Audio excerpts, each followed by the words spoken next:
तरी कधी असणार नाही इथे हां इथे खाली नाही का असं मोठं इकडे इथपर्यंत असं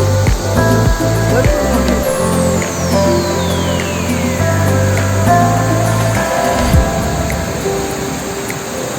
हे पाणी येतं कुठलं पण